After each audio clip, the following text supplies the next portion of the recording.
Bueno, la semana pasada vimos la manera en la que Samuel le da a conocer a Saúl, al pueblo, que había sido escogido por Dios, ¿sí?, para ser el nuevo rey.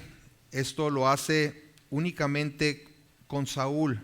Samuel le dice a Saúl que él va a ser el rey.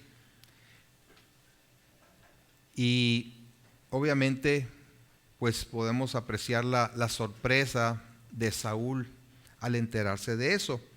Y para que no quedara duda de que esto realmente era decisión del Señor, Samuel le anticipa 3 señales muy detalladas y específicas que de cumplirse le brindarían respaldo a las palabras del profeta.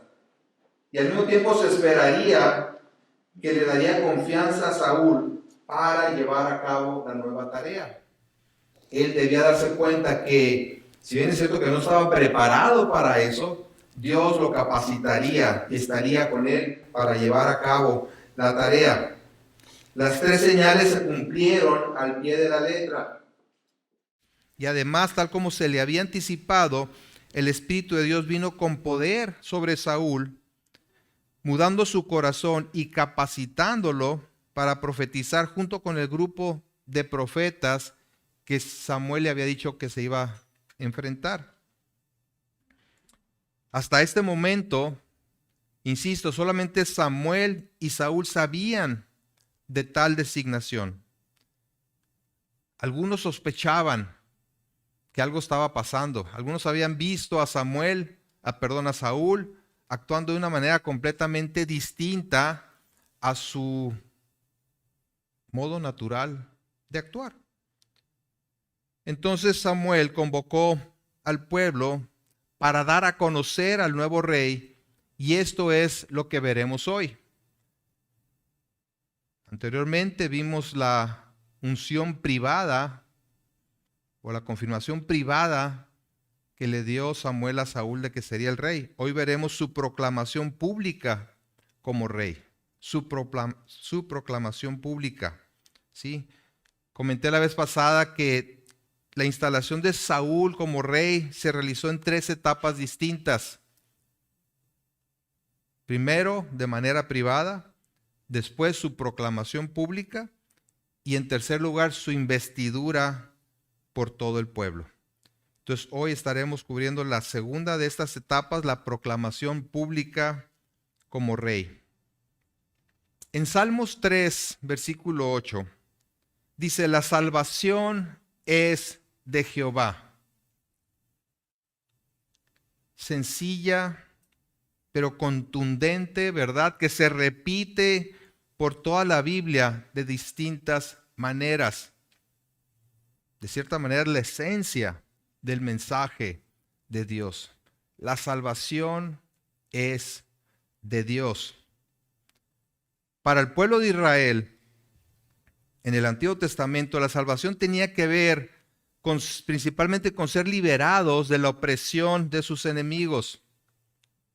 Fueron liberados por la mano poderosa de Dios de la esclavitud en Egipto con todo y la renuencia de Faraón. Recordarán las plagas, ¿no?, que Dios dejó azotar al pueblo de Egipto y a Faraón.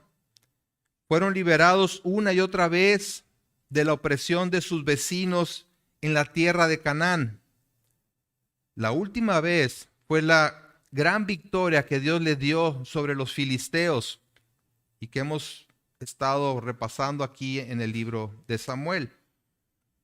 En esa búsqueda de protección y salvación, el pueblo no reconoció que bajo el liderazgo de Dios tenían al único que realmente los podía librar de la opresión de sus enemigos y aún de sí mismos. No satisfechos con las demostraciones de la misericordia de Dios y de su gran poder para salvar, tuvieron, por decirlo así, el atrevimiento de pedir un rey como tenían las demás naciones para que los protegiera y los guiara hacia la completa libertad. Después de todas estas demostraciones del poder, del cuidado, de la fidelidad de Dios sobre su pueblo, dicen: queremos un rey. ¿Y qué es lo que estaban diciendo al pedir un rey? Tú, Señor, no eres nuestro rey. Queremos uno como tienen las demás naciones. El Señor les concedió su petición, eligiendo a Saúl para ser el primer rey sobre Israel. No sin antes reiterarles que al demandar a un rey como tenían las demás naciones, en realidad lo que estaban haciendo era rechazándolo a él como su líder, como su rey. De manera que antes de mostrarles al nuevo rey, antes de presentarles al nuevo rey, el Señor les recuerda quién es realmente su verdadero rey y Señor. Así es que veamos en primer lugar el rechazo al verdadero rey. Versículos 17 al 19 dice: y después Samuel convocó al pueblo delante de Jehová en Mizpa y le dijo a los hijos de Israel: así ha dicho Jehová, el Dios de Israel: yo saqué a Israel de Egipto y os libré de mano de los egipcios y de mano de todos los reinos que os afligieron. Pero vosotros habéis desechado hoy a vuestro Dios, que os guarda de todas vuestras aflicciones y angustias, y habéis dicho: no, sino pon rey sobre nosotros. Ahora pues, presentaos delante de Jehová por vuestras tribus y por vuestros millares. En una ceremonia solemne delante de Dios, el profeta Samuel presentará al nuevo rey al pueblo. Pero antes de hacerlo, como pudimos ver aquí, les hace ver dos cosas. En primer lugar, les recuerda la historia del pueblo de Israel, haciendo referencia a la manera en la que Dios los había salvado, no una sola vez, sino en reiteradas ocasiones. Así ha dicho Jehová, el Dios de Israel: yo saqué a Israel de Egipto y los libré de mano de los egipcios y de mano de todos los reinos que los afligieron. Estas eran las palabras del pacto de Dios con Israel dadas tanto en Éxodo como en Deuteronomio, y que establecían quién en realidad estaba a cargo. En Éxodo 21, por ejemplo, leemos, dice: y habló Dios todas estas palabras diciendo: yo soy Jehová tu Dios, que te saqué de la tierra de Egipto, de casa de servidumbre. Yo soy el Señor tu Dios. Yo soy tu protector. Yo soy tu libertador. En segundo lugar, les hace ver que al demandar un rey como tenían las demás naciones, es decir, alguien que los defendiera y salvara, en realidad estaban menospreciando a Dios, a pesar que les había demostrado una y otra vez que estaba con ellos, guiándolos, sustentándolos y protegiéndolos. ¿Qué más podían desear? Nada menos que eso es lo que han hecho al pedir un rey como las otras naciones. ¿Sería que tenían mala memoria? ¿O en realidad era una señal de ingratitud? No creo que de mala memoria, pues ellos mismos habían sido, esta generación a la que le está hablando, habían sido salvados de los filisteos poco tiempo atrás. Es más, cuando vencieron finalmente a los filisteos, Samuel mandó colocar una piedra grande muy cerca de ahí, entre Mizpa y Sen, como recordatorio de haber recibido la ayuda de Dios. En el capítulo 7, versículo 12, dice: tomó luego Samuel una piedra y la puso entre Mizpa y Sen, y la puso por nombre Ebenezer, diciendo: hasta aquí nos ayudó el Señor. El Señor nos ha ayudado. Él ha sido el que nos ha ayudado. La idea, pues, es que esa roca les ayudara a recordar que Dios los había salvado de sus enemigos. Pero por lo visto, la demostración de la misericordia, el poder y la fidelidad de Dios no era suficiente para ellos. Aún así, Dios había determinado concederles un rey, no sin antes, como ya vimos, advertirles de las implicaciones de esto. Así que les manda a presentarse en Mizpa, el lugar que constituía el centro de gobierno en ese entonces. Y está todo listo, ahora sí, para presentarles a su rey. En segundo lugar dice, aquí está el rey que pidieron, aquí está su rey. Versículo 20, y haciendo Samuel que se acercasen todas las tribus de Israel, fue tomada la tribu de Benjamín, e hizo llegar la tribu de Benjamín por sus familias, y fue tomada la familia de Matri, y de ella fue tomado Saúl, hijo de Cis, y le buscaron, pero no fue hallado. Al decir aquí fue tomada, en un par de ocasiones, quiere decir seleccionada, y la selección se hacía por sorteo. Esta era una práctica común en aquellos tiempos, sin que esto signifique que Dios no estuviera dirigiendo todo el proceso. En el versículo 17, ahí mismo dice claramente, ¿verdad?, que Samuel convocó al pueblo delante de Jehová en Mizpa. Es decir, Samuel no hacía esto por su propia cuenta, sino dependiendo totalmente de Dios.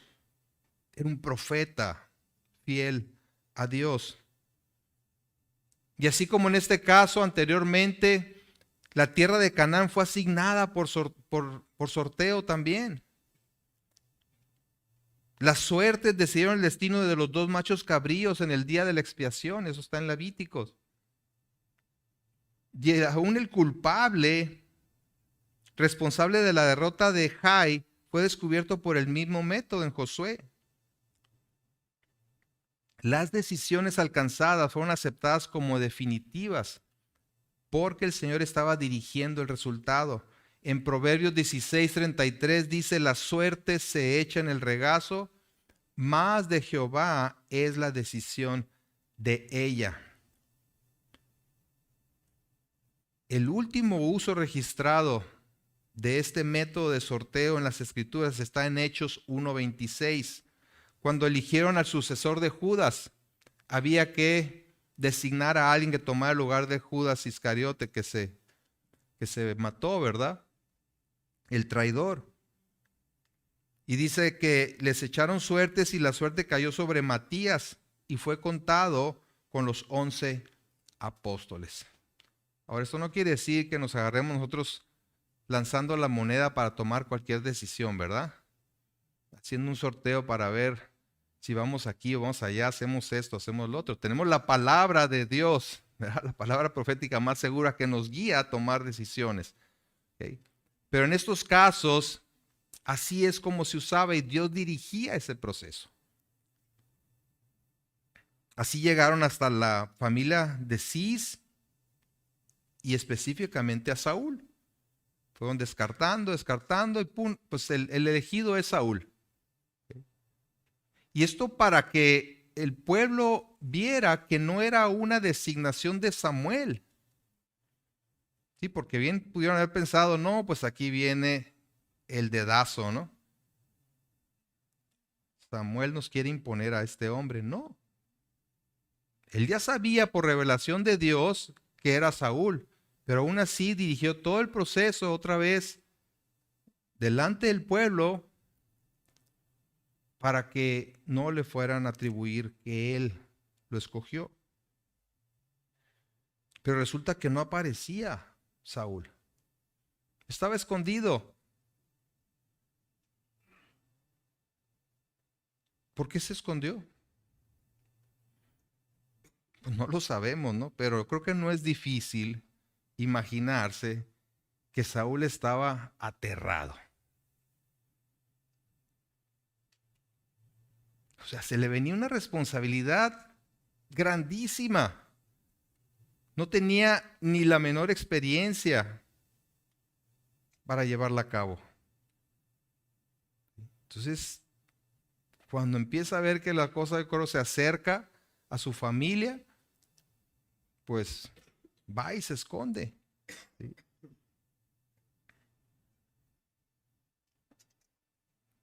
Claro, él había presenciado, atestiguado las señales que Samuel le dio y que se cumplieron. O sea, él ya tenía por lo menos esa referencia de decir, no me puedo hacer pato, ¿verdad? ¿Por qué? Porque el profeta me dijo lo que iba a pasar, sucedió exactamente así.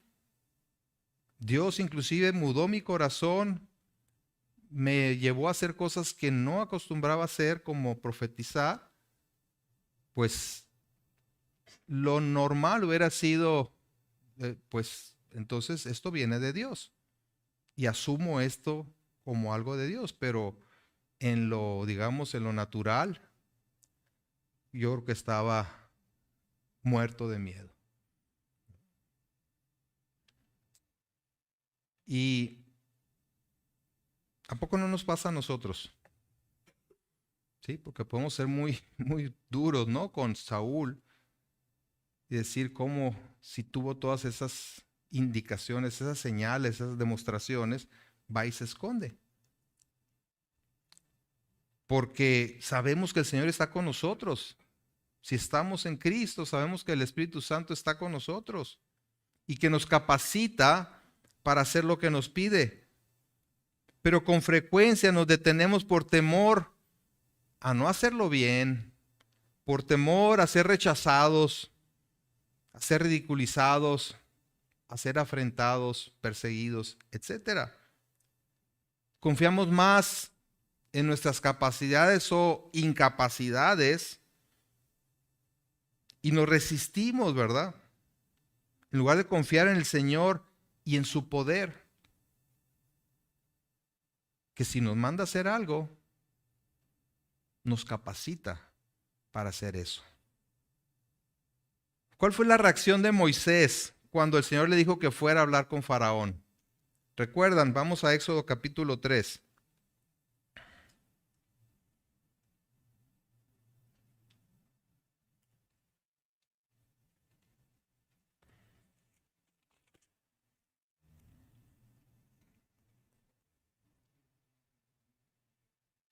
Éxodo 3, versículo 10, vean lo que dice ahí. Viene el llamado de Dios para Moisés y le dice, ven por tanto ahora y te enviaré a Faraón para que saques de Egipto a mi pueblo, los hijos de Israel. Entonces Moisés respondió a Dios, ¿quién soy yo para que vaya a Faraón y saque de Egipto a los hijos de Israel? O sea, ¿por qué yo? Y él respondió, ve, porque yo estaré contigo. ¿Sí? ¿No es lo mismo que le dijo Samuel a Saúl? Dios estará contigo. Y esto te será por señal de que yo te he enviado. Cuando hayas sacado de Egipto al pueblo, serviréis a Dios sobre este monte. Nos brincamos al capítulo 4, versículo 10. Dice, entonces dijo Moisés a Jehová, ay Señor, nunca he sido hombre de fácil palabra, ni antes, ni desde que tú hablas a tu siervo, porque soy tardo en el habla y torpe de lengua. Ahí están las excusas, ¿verdad? Y Jehová le respondió, ¿quién dio la boca al hombre? ¿O quién hizo al mudo y al sordo, al que ve y al ciego? ¿No soy yo Jehová? Ahora pues ve y yo estaré con tu boca y te enseñaré lo que hayas de hablar. Y él dijo, ay Señor, envíate ruego por medio del que debes enviar. O sea, no fue suficiente que Dios le dijera, mira, yo hice tu boca, yo la puedo hacer hablar como me plazca. ¿Sí? No fue suficiente. Todavía dice, debe haber otro. Debe haber otro. ¿Por qué yo? ¿Alguna semejanza a nuestra respuesta? ¿Mm? Es que yo no sé cómo. Es que yo no soy el más capacitado o apropiado para esto. Señor, envía a alguien más. Tenemos, ¿verdad?, la tendencia a escondernos o a pasar la bolita cuando el Señor nos da una comisión, como la que nos da a todos, de ir y predicar el Evangelio. ¿Sí? Pues es que yo no sé cómo. Que vayan otros. Nuestra confianza debe estar puesta en la capacitación del Espíritu de Dios para desempeñar una tarea o servicio al Señor. Pero así como Saúl, muchas veces preferimos que alguien más lleve a cabo la tarea, ¿sí?, poniendo excusas de todo tipo. Ahora, el hecho de que Saúl esté desaparecido pone a todos en un dilema, particularmente a Samuel. ¿Ha fallado acaso el sorteo? Tal vez no era Dios el que estaba dirigiendo esta elección. ¿O es Samuel un falso profeta? Pero ellos dice que consultaron de nuevo al Señor, muy probablemente a través de Samuel, y le reveló dónde estaba escondido. Así que lo encontraron y lo trajeron delante de la congregación. Vean el versículo 22. Preguntaron pues otra vez a Jehová si aún no había venido allí aquel varón. Y respondió Jehová: he aquí que él está escondido entre el bagaje. Entonces corrieron y lo trajeron de allí, y puesto en medio del pueblo, desde los hombros arriba, era más alto que todo el pueblo. ¿Acaso creía Saúl que se podía esconder de Dios? Con todo y que era altísimo, se pudo esconder de la gente, pero de Dios, para nada. Y así también nosotros nos equivocamos si pensamos que nos podemos esconder de Dios. Envía a otro, Señor. Y yo hago aquí como me hago aquí el escondido, ¿no? Me escondo para que a mí no me llame a llevar a cabo la tarea.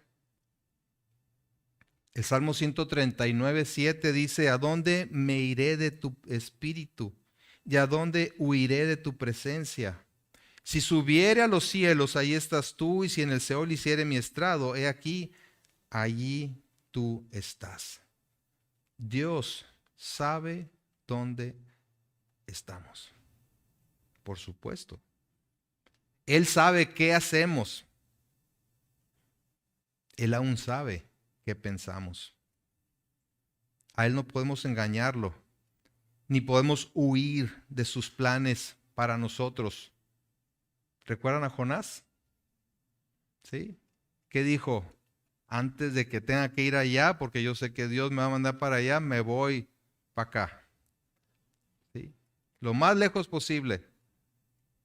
Ja, ja, ja. ¿Sí? Dios así como diciendo: sí, Jonás, tú crees. Tú crees que te vas a escapar, ¿verdad? Ahora yo me imagino la escena y veo a Saúl todo apenado frente a todo el pueblo de Dios.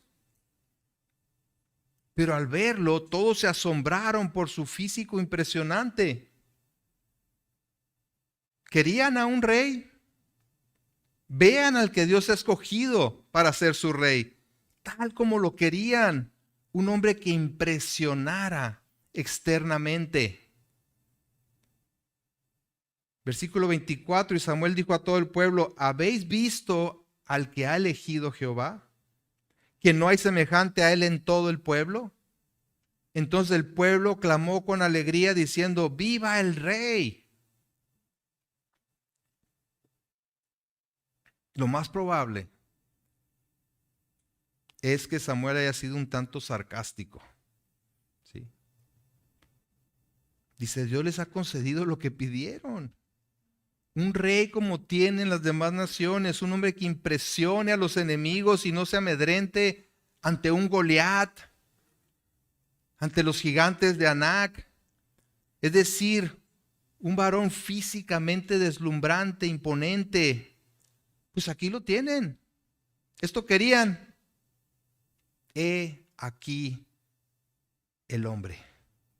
He aquí su rey. Y el pueblo aclamó con alegría: viva el rey. Lo recibieron con júbilo. Y noten que no se menciona absolutamente nada del carácter de Saúl, que a la postre sería precisamente lo que lo llevaría al fracaso como líder de Israel. Cumplía las expectativas del pueblo y sin embargo era el elegido de Dios. Era muy alto, era hermoso. Así que todo el pueblo se entusiasmó. Ahora sí tenemos un rey que nos defienda y nos salve. Pero cuán equivocados estaban. Si ellos pensaban que Saúl resolvería todos sus problemas llevándolos a conquistas sin una dependencia total de Dios, estaban muy equivocados. Pues ahora el pueblo conocía a su rey. Y yo creo que esperaríamos que se llevara a cabo la ceremonia de coronación, allí mismo. Sin embargo, era más importante dar a conocer los términos bajo los cuales operaría el nuevo sistema monárquico. Hasta ahora, Israel había sido guiado por Dios y sus leyes. ¿Sí? Las leyes del reino de Dios. Pero así iba a seguir siendo. Aunque tuvieran un rey físico, ese rey debía sujetarse a las leyes del reino y el pueblo debería también sujetarse a las leyes del reino. Así es que Samuel les da a conocer las leyes del reino. El versículo 25 dice: Samuel recitó luego al pueblo las leyes del reino y las escribió en un libro, el cual guardó delante de Jehová. Más importante que el rey era que tanto el pueblo como Saúl conocieran las leyes que regulaban la vida en el reino de Dios. La idea era que no se guiaran por lo que las demás naciones hacían. Habían pedido un rey conforme al que tenían las demás naciones, al modelo pues que tenían las demás naciones. Pero eso no quería decir que iban a hacer las cosas como las demás naciones. Seguían viviendo bajo el reino de Dios, ¿sí? Y debían guiarse entonces por sus leyes.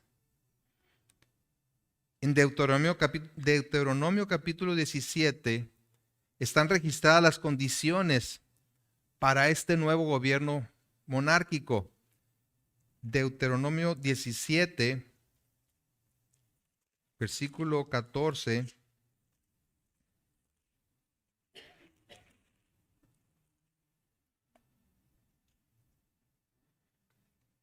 Dice, y es muy claro, es muy específico, dice: cuando hayas entrado en la tierra que Jehová tu Dios te da, y tomes posesión de ella y la habites y digas: pondré un rey sobre mí, como todas las naciones que están en mis alrededores. Fíjense, esto se escribió mucho antes, pero obviamente Dios ya sabía lo que iba a pasar. Versículo 15: ciertamente pondrás por rey sobre ti al que Jehová tu Dios escogiere. De entre tus hermanos pondrá rey sobre ti, no podrás poner sobre ti a hombre extranjero que no sea tu hermano. Es decir, van a poner un rey, pero no el que ustedes quieran, sino el que Dios escoja. Versículo 16. Aquí están algunas condiciones: pero él no aumentará para sí caballos, ni hará volver al pueblo a Egipto con el fin de aumentar caballos, porque Jehová os ha dicho: no volváis nunca por este camino. O sea, no regresen a la esclavitud, no regresen al estilo de vida de Egipto. Ni tomará para sí muchas mujeres para que su corazón no se desvíe, ni plata ni oro amontonará para sí en abundancia. Y cuando se siente sobre el trono de su reino, entonces escribirá para sí en un libro una copia de esta ley, del original que está al cuidado de los sacerdotes levitas, y lo tendrá consigo y leerá en él todos los días de su vida, para que aprenda a temer a Jehová su Dios, para guardar todas las palabras de esta ley y estos estatutos, para ponerlos por obra, para que no se eleve su corazón sobre sus hermanos, ni se aparte del mandamiento a diestra ni a siniestra, a fin de que prolongue sus días en su reino, él y sus hijos en medio de Israel. Me imagino a Samuel diciendo: hey, cuidado, aquí está su rey. Qué bueno que están alegres, qué bueno que se ha cumplido su deseo. Pero hay reglas, ¿sí? Hay leyes que dictan cuál va a ser realmente el proceder tanto del rey como del pueblo. Y el rey debía siempre leer, meditar y poner por obra la palabra de Dios, temiendo al Señor y siendo así guardado de la soberbia y la autosuficiencia.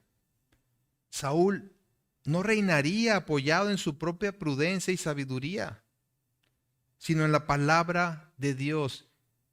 Tristemente no lo hizo.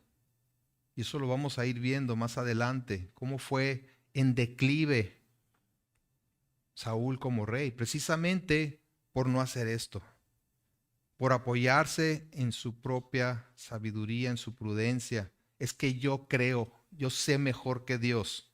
Sí. Solo Dios es rey soberano y sigue siendo el que reina a su pueblo por medio de su palabra. Y los cristianos tenemos una constitución.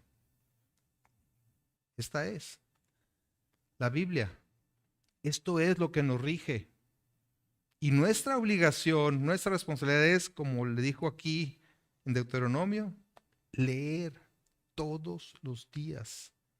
¿Para qué? Para ponerla por obra. Para que esto sea lo que guíe nuestro caminar. En 2 de Pedro 1:19 dice: tenemos también la palabra profética más segura,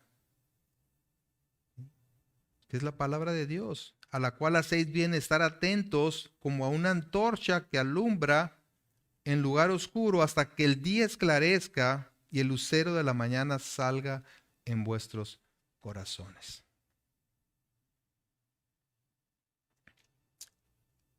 Ya tienen su rey, ya tienen la constitución sobre la cual se basará el nuevo reinado.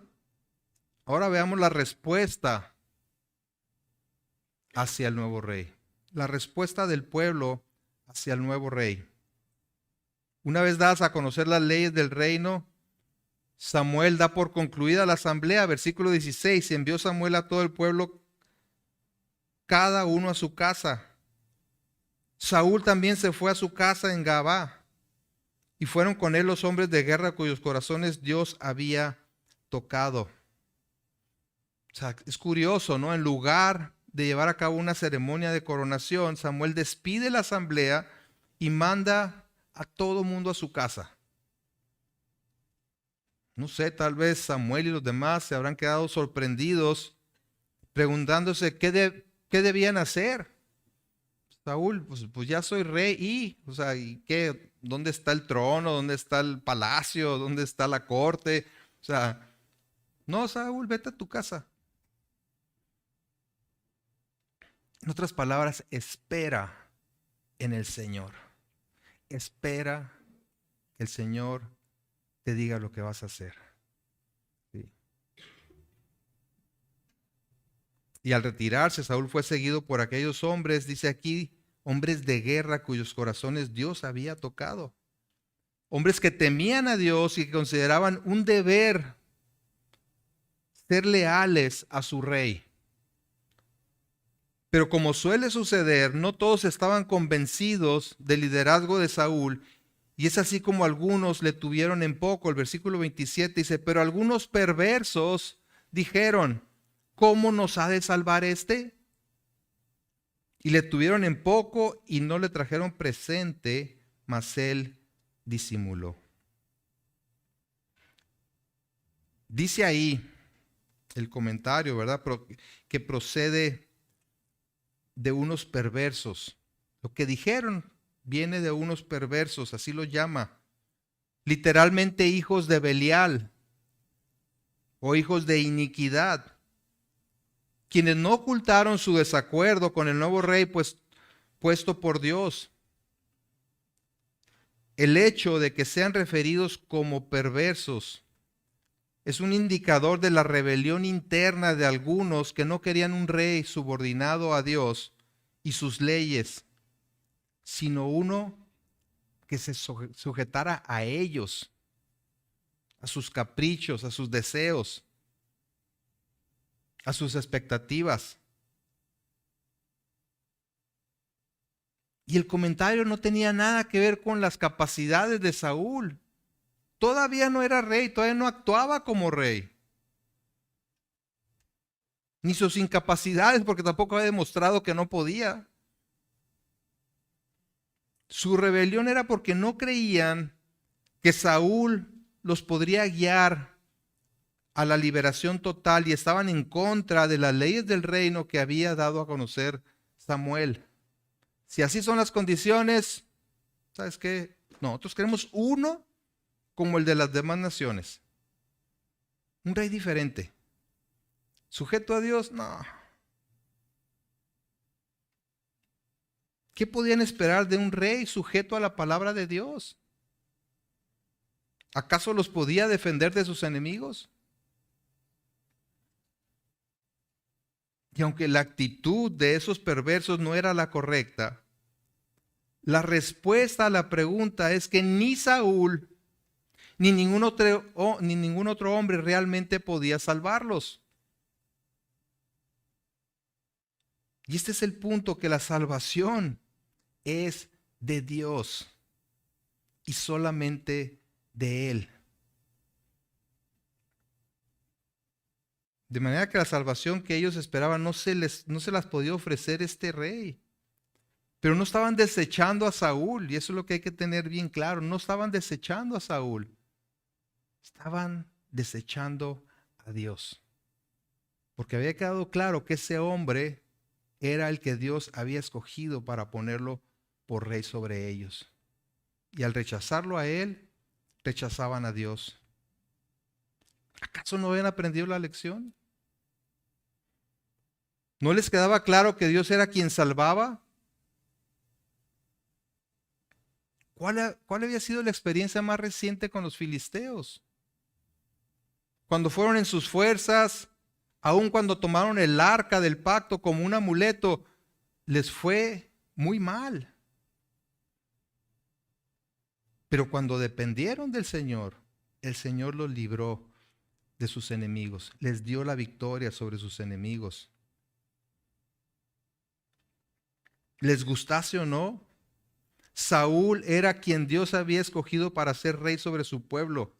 Y su deber era someterse a su liderazgo, no por Saúl, sino por el respaldo que tenía del Señor.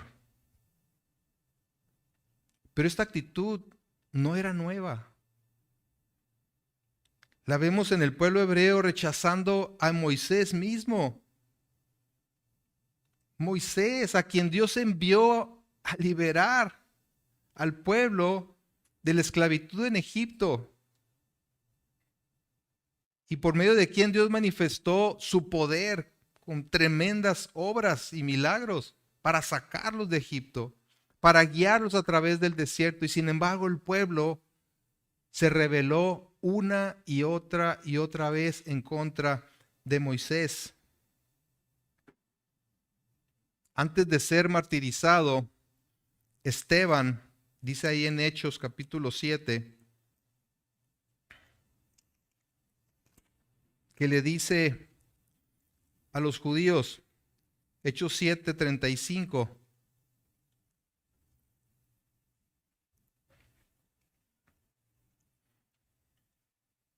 En lo que conocemos como la defensa de Esteban. En el 35 de Hechos 7 dice, a este Moisés a quien habían rechazado diciendo, ¿quién te ha puesto por gobernante y juez? A este lo envió Dios como gobernante y libertador por mano del ángel que se le apareció en la zarza.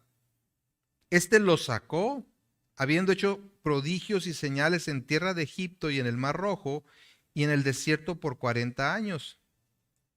Este Moisés es el que dijo a los hijos de Israel, profeta os levantará el Señor vuestro Dios de entre vuestros hermanos, como a mí, a él oiréis. Esteban hace referencia a las palabras de Moisés acerca del profeta que vendría, es decir, de Jesús, que el Señor levantaría de entre ellos mismos a su ungido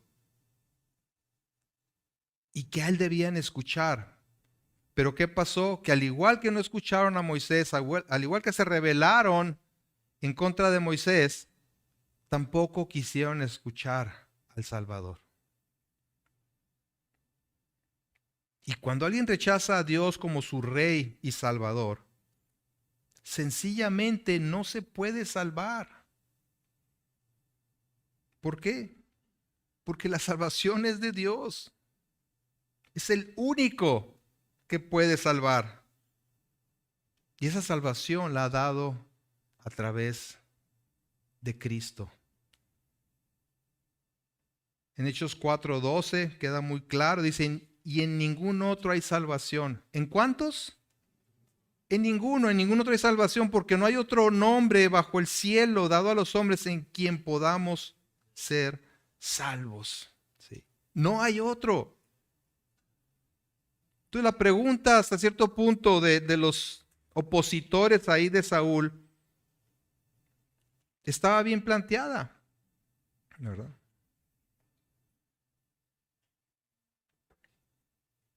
¿Cómo nos ha de salvar este? No los va a salvar él. Pero sí el rey que Dios va a mandar. ¿Sí? Hebreos 9:27 dice, y de la manera que está establecido para los hombres que mueran una sola vez y después de esto el juicio, así también Cristo fue ofrecido una sola vez para llevar los pecados de muchos y aparecerá por segunda vez sin relación con el pecado para salvar a los que en él esperan. ¿Sí?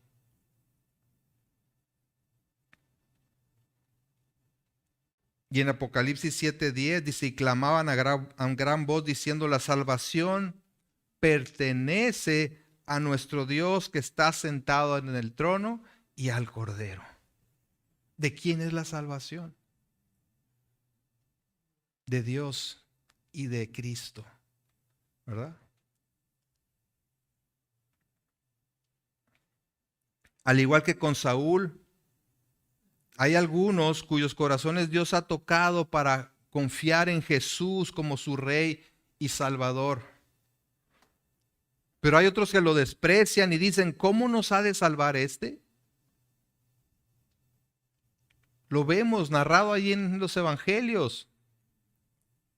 Los religiosos, los escribas y los fariseos, así como la multitud que observaba al Señor siendo crucificado, menospreciándolo porque no reunía sus expectativas. Vamos a Mateo 27.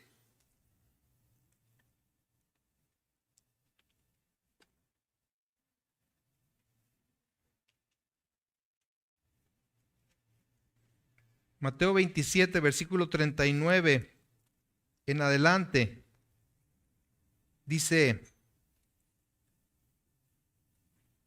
y los que pasaban le injuriaban, meneando la cabeza y diciendo, tú que derribas el templo y en 3 días lo reedificas, sálvate a ti mismo. Si eres hijo de Dios, desciende de la cruz. De esta manera también los principales sacerdotes, escarneciéndole con los escribas y los fariseos y los ancianos, decían, a otro salvó, a sí mismo no se puede salvar. Si es Rey de Israel, descienda ahora de la cruz y creeremos en él. Estaban usando las mismas afirmaciones de Jesús para cuestionarlo sobre su capacidad para salvar. Que descienda ahora de la cruz y creeremos en él. Pues descendió de la cruz, no nomás descendió de la cruz, salió del sepulcro, resucitó y creyeron en él. No. ¿Por qué? Porque la salvación es de Dios. Él es el único que puede operar en el corazón de una persona, regenerándolo, dándole nueva vida para que pueda creer el Evangelio. Versículo 43, confió en Dios, líbrele ahora si le quiere, porque ha dicho, soy hijo de Dios. Lo mismo le injuriaban también los ladrones que estaban crucificados con él. Entonces la actitud es la misma que con Saúl. ¿Cómo nos ha de salvar ese? Pero insisto, no se trata de Moisés, ni de Josué, tampoco de Saúl, sino de Dios, porque de Él es la salvación. Y esta a través de haber enviado a su Hijo unigénito, para que todo aquel que en Él cree no se pierda, mas tenga vida eterna. Despreciar este regalo, despreciar esta salvación, despreciar a Cristo como Salvador significa permanecer en la condenación. Escúchalo bien. Despreciar a Cristo como Salvador es permanecer en condenación. Y acabamos de leer en Hebreos que está establecido que el hombre muera una sola vez y después de esto el juicio. ¿Verdad? ¿Y cuándo va a morir la persona? No sé. Ayer nos enteramos de la noticia de la muerte de un joven, ¿verdad? Un varón joven, familiar de Carolina, súbitamente. No sé, 30 y tantos años debe haber tenido Héctor. 34. ¿Sí? Entonces no sabes cuándo vas a morir. Si tú no estás en Cristo, dice aquí en Juan 3:17, porque no envió Dios a su Hijo al mundo para condenar al mundo, sino para que el mundo sea salvo por él. El que en él cree no es condenado, pero el que no cree ya ha sido condenado porque no ha creído en el nombre del unigénito Hijo de Dios. Pero bendito, bendito sea Dios, como dice en Efesios, que por su abundante misericordia, por su gran amor con que nos amó, aun estando nosotros muertos en pecado, nos dio vida juntamente con Cristo. Por gracia sois salvos, y juntamente con Él nos resucitó, y asimismo nos hizo sentar en los lugares celestiales con Cristo Jesús, para mostrar en los siglos venideros las abundantes riquezas de su gracia, en su bondad para con nosotros en Cristo Jesús. Gracias te damos, Señor, por que realmente la salvación viene de ti. Yo te ruego, Señor, por aquellos que aún no han venido a salvación por la fe en Jesucristo, que tengas misericordia de ellos y mude su corazón, Señor, para que puedan reconocer la condición en la que están, arrepentirse e ir a Jesucristo para recibir salvación, el perdón de sus pecados y la vida eterna. Y a todos aquellos que por tu abundante misericordia, por tu gran amor con que nos amaste, nos has dado nueva vida, nos has permitido reconocer que solamente en Jesús tenemos salvación. Te damos gracias, Señor. Te damos gracias Te rogamos que nos ayudes a apreciar esta salvación tan grande, tan preciosa, y responderte con gratitud, responderte con una vida entregada completamente a ti, Señor. Depender de ti, de tu providencia, Señor, y los recursos que tú has puesto delante de nosotros para caminar conforme a tu voluntad. Te bendecimos, Señor, y te damos a ti la gloria y la honra. Amén. Amén.